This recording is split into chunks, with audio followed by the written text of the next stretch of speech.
It was a program that worked about 20-some years ago, and because of lack of funding, it stopped. So I said, Mayor, if you give me $30,000, I will get this program up and running in a month or less than that. So, Mayor, I think that you'll be happy to know, and also Ivy, because you brought us this wonderful gift, that for the past 8 months, since May, the senior escort services have provided a total of 3,658 service hours to serve a total of 1,430 seniors, and took them to the medical appointments, to the dialysis appointments, to the banks, to the post office, or even just a walk around the neighborhood, because they got so scared that they were becoming prisoners of their own home. So this program has become so successful that you grew the $30,000 that you gave us to $480,000. And we expanded the program to all over the city instead of just in Chinatown. I think that the request for senior escorts have proven that seniors are living in fear and in a lot of anxiety caused by the pandemic. And Chief Scott, every time I see you, I thank you for all the police presence in our community to make sure that seniors feel safe when they walk out on the street. So I want to again thank the Mayor and thank Chief Scott for making sure that our seniors could live in peace and also to feel safe just walking out, get a breath of fresh air, buy some groceries, or just visit children and grandchildren. So now they're still a little bit panicky. You see the long lines up the slope. They're waiting for their lunch meals to be picked up. And Mayor, that will continually look to you and your leadership to provide all of the services that our seniors need. So thank you very, very much. So at this time, I'm going to introduce Mayor Bree, that all of us know and love. And every time when the Mayor visited us, our seniors would come and surround her and call her our adopted granddaughter because Mayor was raised by her grandmother and she felt very, very close to the seniors. So Mayor, again, welcome to Chinatown, to our community, and we are waiting to hear some good news from both you and Chief Scott. So let's welcome Mayor to the podium. Thank you, Annie, and it's always great to come to Lady Shaw to see my grandmothers and my grandfathers and the folks that this incredible community continues to serve. This is an extraordinary community, and I am heartbroken, I'm frustrated, I'm embarrassed, I'm angry about the violence that has continued to impact many of the people who are part of our Asian community, but especially our seniors. In San Francisco, unfortunately, we've seen a number of these hate crimes occur.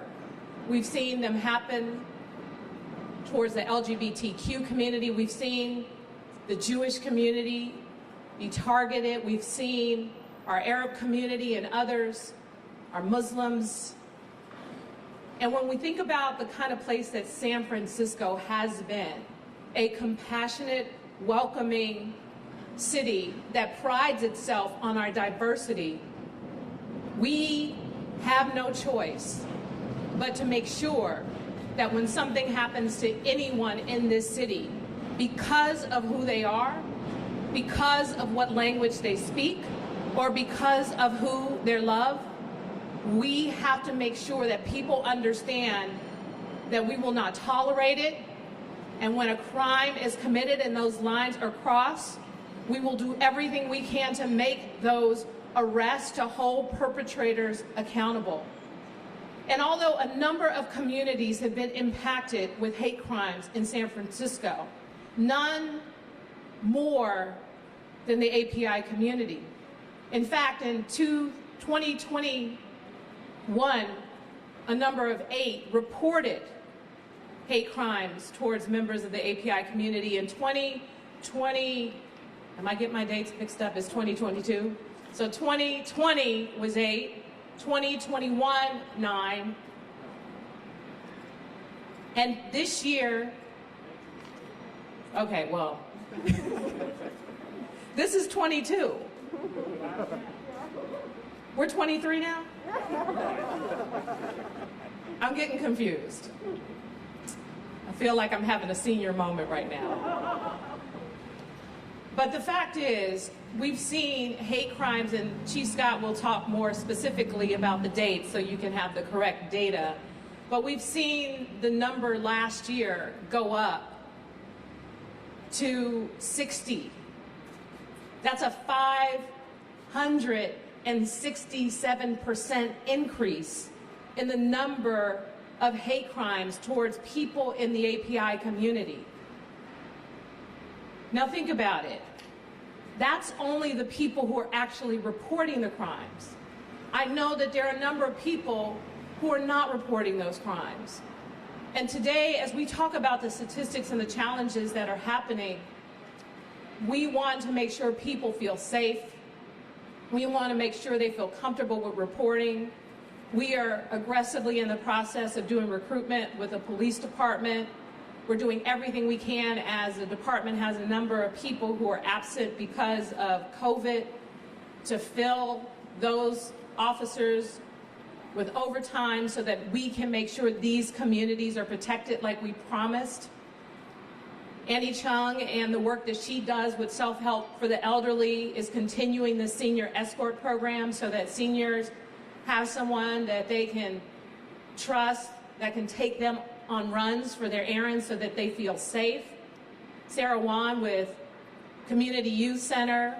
They've been doing incredible work collaborating with the Street Violence and Prevention Program, members of our API community, members of the African American community, working together to patrol neighborhoods, to keep people safe.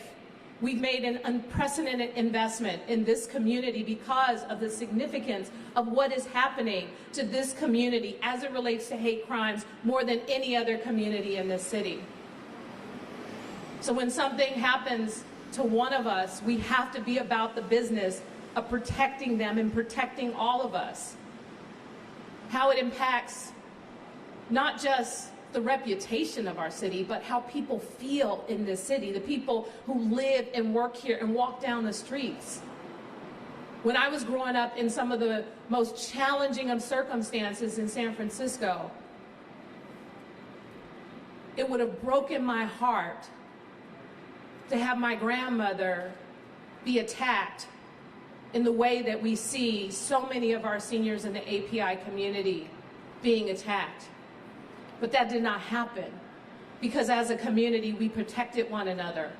And that's what we have to do now more than ever. We know what the data says, and it is time to change it.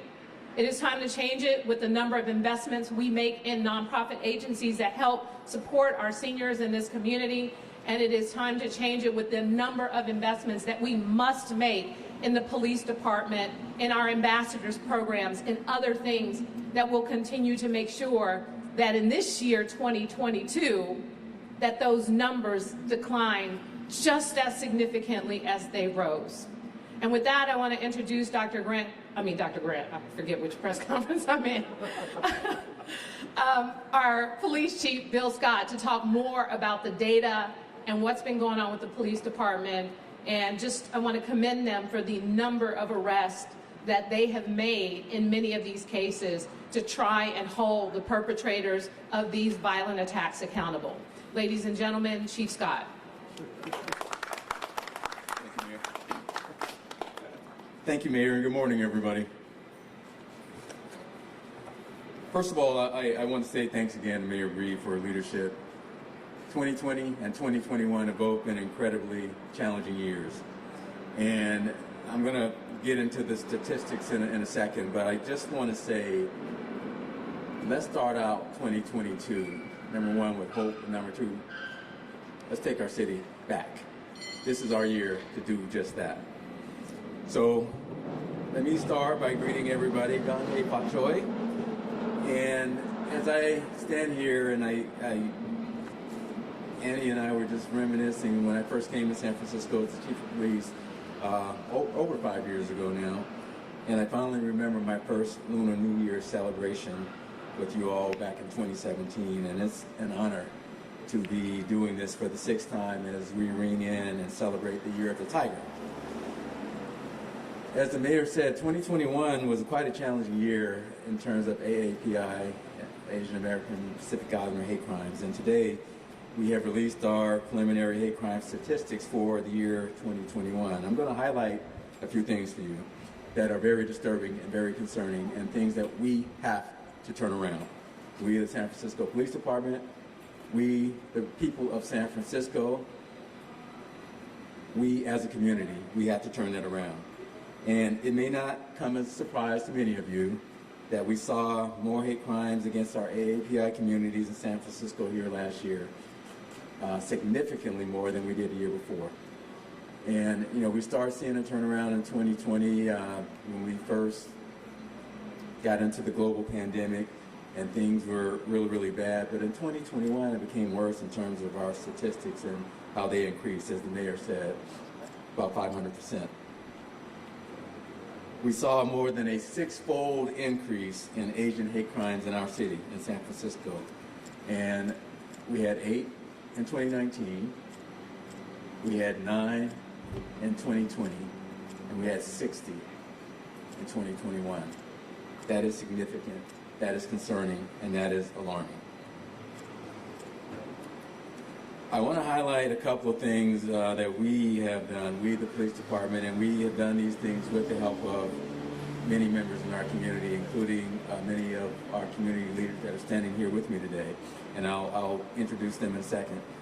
But more than 30 of the 60 incidents were committed by the same offender, an individual we arrested last August for a series of burglaries and acts of vandalism in which this person deliberately targeted Asian victims.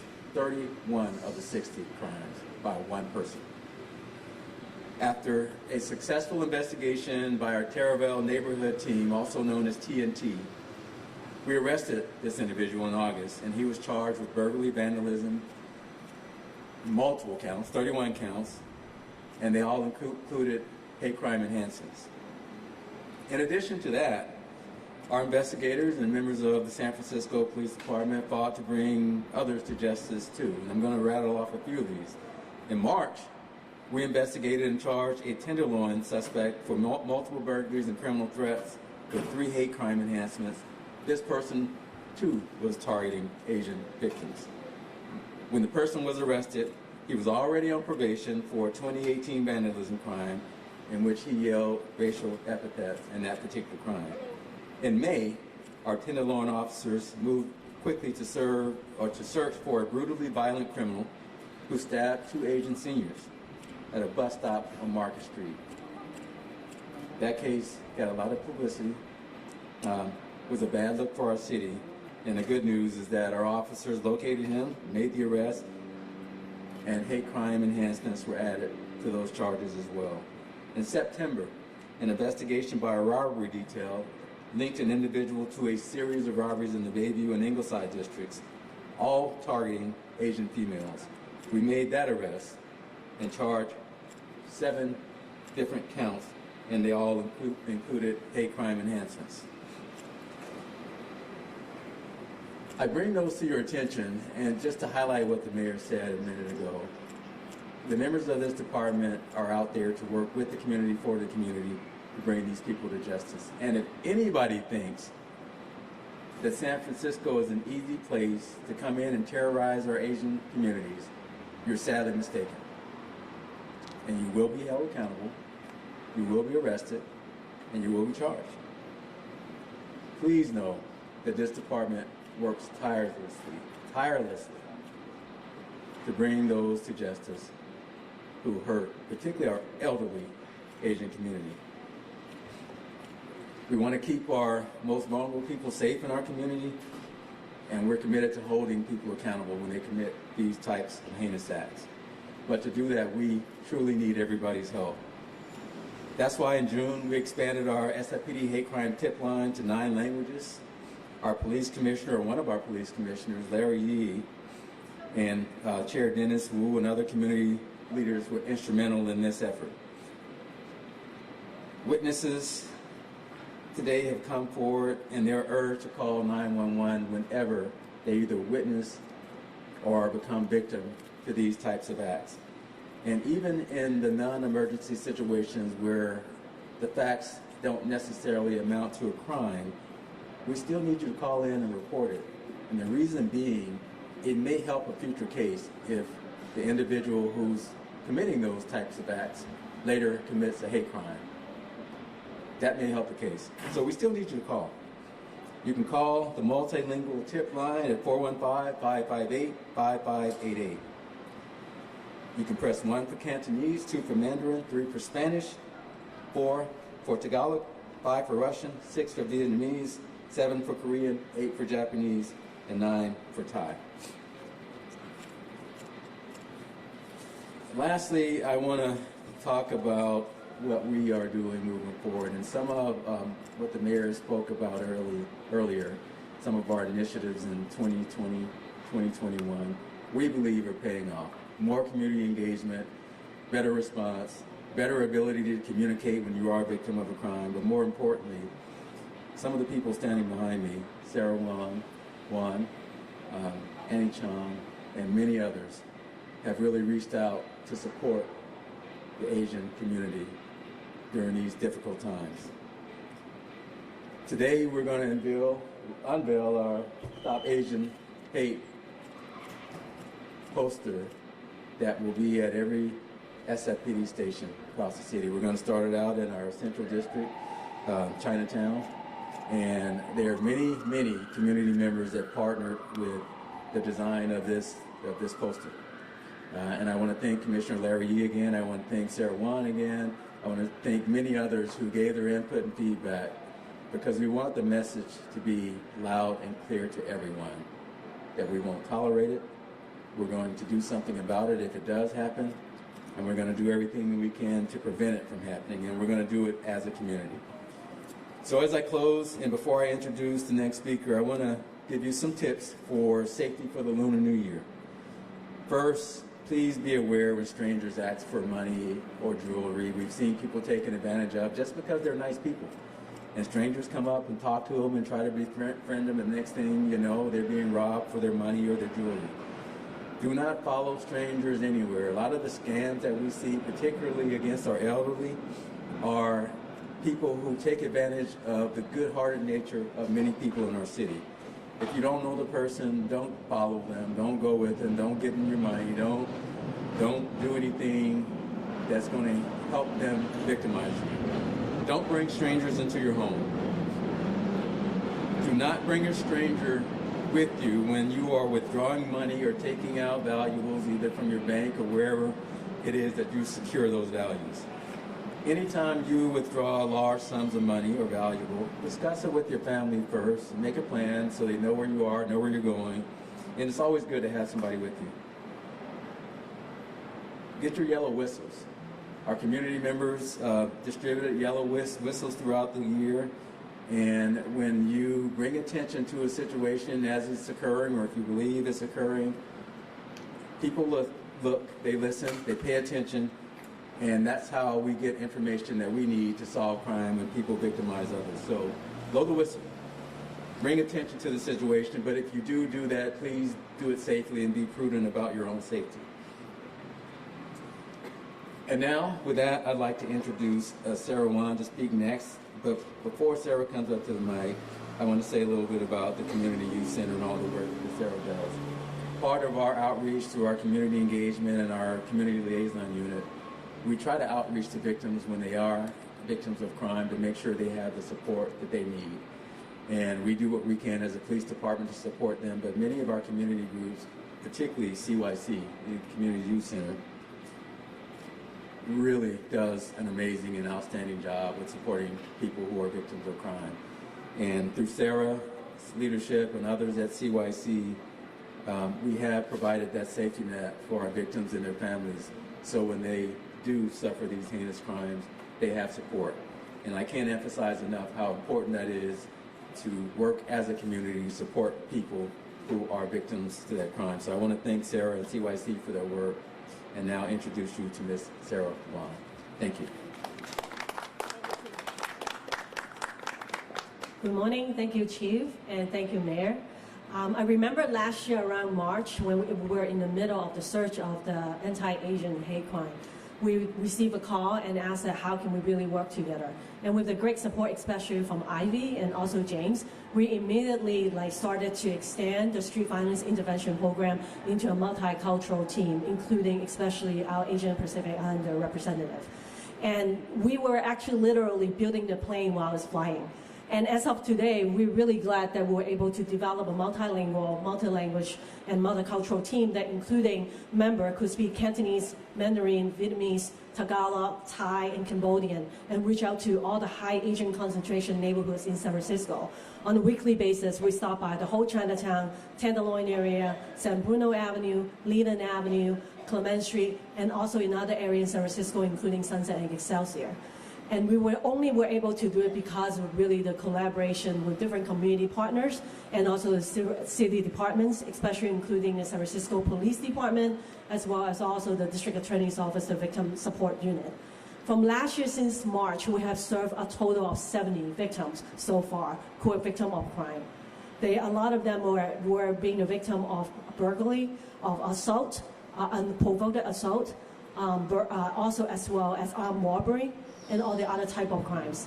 And many of these victims, they are monolingual and really do not know how to seek help. We're very fortunate in this great partnership with San Francisco Police Department's Community Liaison Unit. We were able to reach out most of the victims within 24 to 48 hours to provide them support.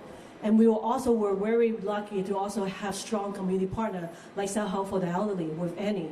I remember one of the cases with the elder that being discharged from the hospital after a very violent attack.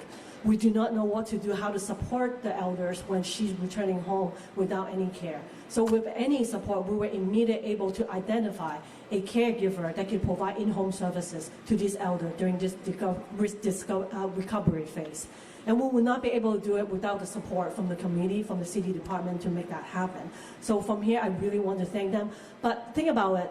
Last year, we served 60 victims. Since January, we already served 10 victims. So there's still a lot more work to be done. And even though we're seeing these crimes not coming down, I definitely see the change. There are more people willing to make report. San Francisco Police Department has made it a lot easier with the tip line so that people can report. We also started receiving referrals directly from San Francisco residents or the constituents we serve when they see something happen or when they know there's a victim that needs support. So we get called directly from our community members as well as our community partners. So I definitely see light. And as the new year comes, the year of the tiger, I really hope that it will bring peace, joy, and also hope to our community. And I would just want to say a few words in Chinese because it's a Chinese New Year. So 我好希望呢度祝願喺三藩市，尤其是我哋嘅華埠或者其他嘅華埠嘅鄰舍啦，我哋今年可以更加繁榮啦，亦都希望有一個好安全同埋和平嘅社區。希望大家樣嘢都心想事成，萬事勝意。Thank you. Oh, and before I finish, I would like to introduce my very great partner, co-chair API Council, also the executive director of APILO, Asian Pacific Islander, Legal Outreach Services Executive Director, Dean Ito.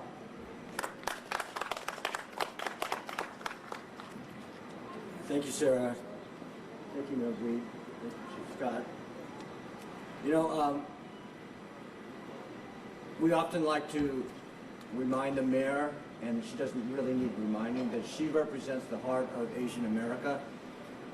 There are very few communities, if none at all. The city is fortunate to have a little Saigon, a Soma Filipinas, vibrant Korean, Southeast Asian, South Asian, Pacific Islander communities, the oldest Japantown and the largest Chinatown in the country.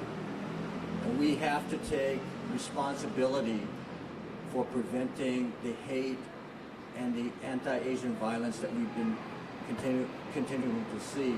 Now we've had a little lull. There haven't been a lot of headlines until we had that tragic incident in New York.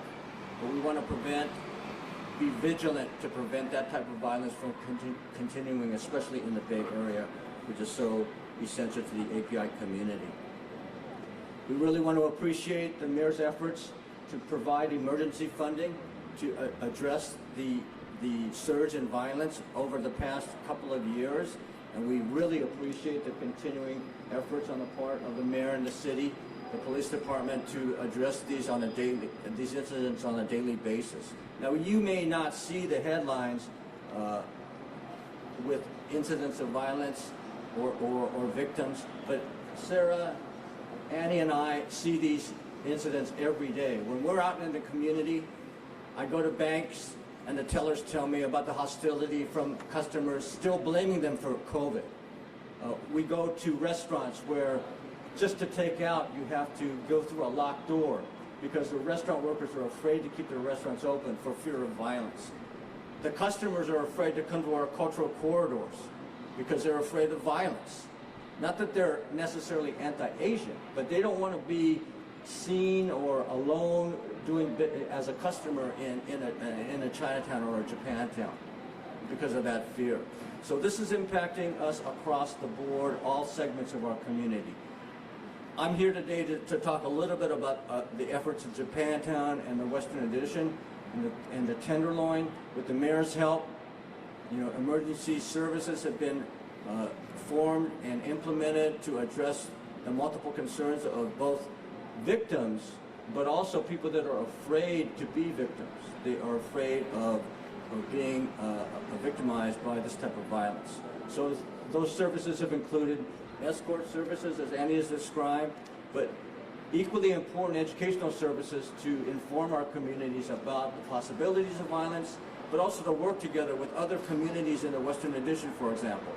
And I thank the mayor for joining us the other day with a gathering of the Black community and the Asian American community in the Western Addition to talk about ways to combat not only racial violence, but racial injustice. And thank you, Mayor, for that support. Our community has suffered years of racial violence from the day that we first immigrated to America.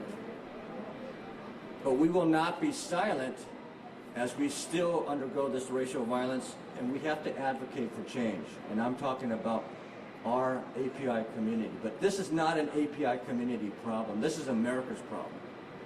And so we ask the city to continue to help us combat and prevent this type of violence. And we thank the mayor for her continuing efforts and the San Francisco Police Department. Thank you for coming today. Thank you, Dean, for being here. With that, we're opening it up for any questions related to the subject matter that you might have. Okay. Maybe for Chief Scott, he mentioned a lot of stats of, the one guy arrested 31 incidents and the other. I know this is kind of a broken record, but you made arrests. How long were they in jail? Have they been prosecuted? What's the status? Do we know? I don't know about all of them. They were all charged, the ones that I mentioned, and I don't know if they're in jail today, but the thing is, whether they're in jail or not, here's what I want the message to be loud and clear. The San Francisco Police Department will do its part, and we will hold people accountable, we will make the arrests, we will investigate these cases to the best of our ability, and continue to do the job, and the court system it does what it does, and we respect the court system, but we will do our part. Chief, you're saying that the police department is doing their part, making the arrests, regarding prosecutions? That's not up to us. What we do is we bring the cases to the prosecutors, and that system takes on what it's supposed to do. And that system not only involves prosecutors, but it also involves courts and the judges and all that. So it's a criminal justice system. All I can speak to is what we do. I want to keep this department focused on our job.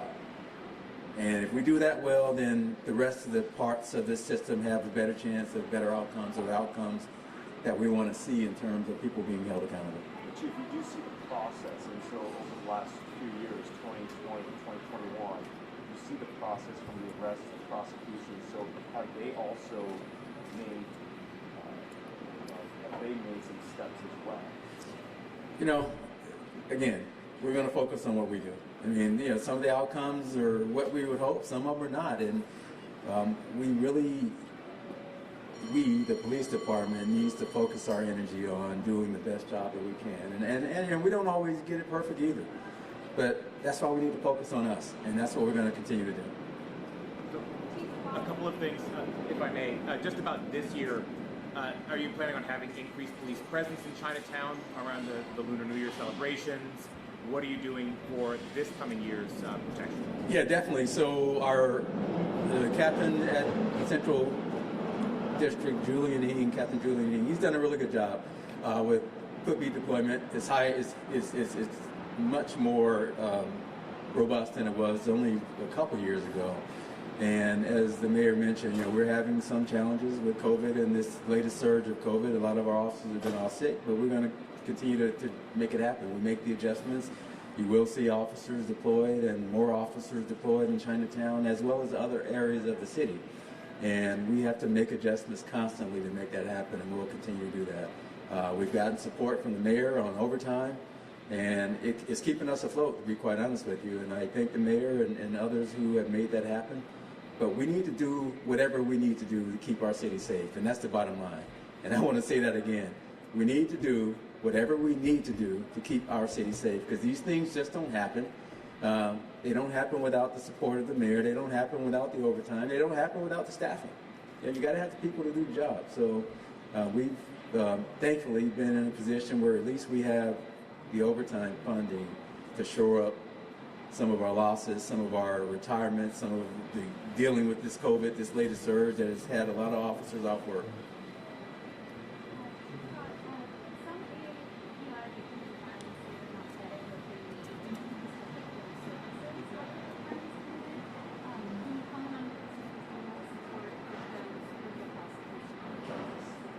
Yes, so the question was the victim services, and Sarah talked a lot about what her organization does to support victims from the public entities. In 2020, you all may remember that we had an initiative driven by the mayor where we stood up a community liaison unit, and those officers, that is their sole role, to support the victims before prosecution. There's a process that the DA's office and the state supports victims of crime, and those processes are still there. But oftentimes, before that case goes to the DA for prosecution, those victims need support. And that's where community groups, community entities like CYC and others, and the police department comes in. So that unit has been really, really important to support victims. And we've supported hundreds of victims, getting them to the resources that they need, the guidance that they need to access those resources, and that was a value added to support people. So that is an ongoing thing that the police department does. And as Sarah said, they helped a number of victims last year, and we'll continue to do that. So we're always working to get better. And as we face these challenges, we have some very smart and bright people that come up with ideas to do things better, and that's what we'll continue to do. On the COVID safety front, are you considering making any adjustments to the Chinese New Year celebration because of the COVID surge? Well, we will be out there as far as the policing of the Lunar New Year festivities, and we have made adjustments to the masking that with CDC and our public health guidance is helpful. The mandatory vaccinations, people are getting hospitalized like they were, and this city is very fortunate to have leadership that have the vision to do what it's done. That's helped. People have been off sick, but they're coming back to work a lot sooner, and that's helpful too. But the bottom line is we have to have the officers out in the street. We have to have the officers out there engaged and a part of the community policing that we want for the city, and we'll continue to do that. So, thank you. Mayor, is there a connection between the rise in hate crimes against the AAPI community and rising support among the American communities for the civil war? I'm sorry, do I see what? You see a connection between the rise of hate crimes against the AAPI community and the American civil war? I don't think that's a fair assessment to link the two. Two different subject matters, and sadly, this rise in hate crimes seems to be a trend throughout this country, starting with our previous president, who I think in some ways created a divide once the pandemic hit. And here in San Francisco, as I said, we're going to do everything we can to make it clear that it won't be tolerated here. Mayor, do you have can you talk about the lawsuit facing District Attorney Chase Boudin, federal lawsuit? He's facing a federal lawsuit by a victim of anti-AAPI violence. Yeah, we have to go. Okay. Go talk to Jack. Yeah. No.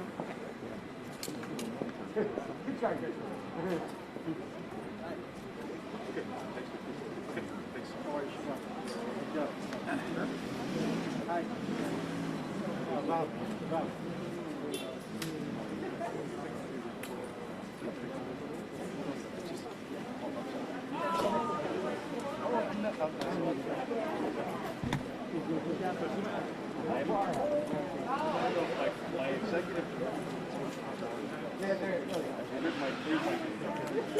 but I'm under each of this. You want these on?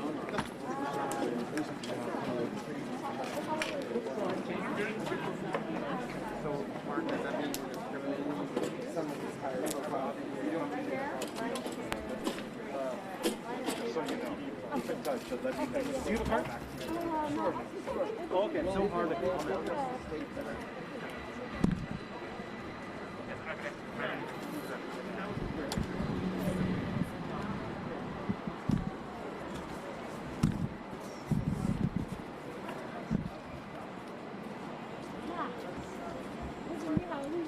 Trên thì là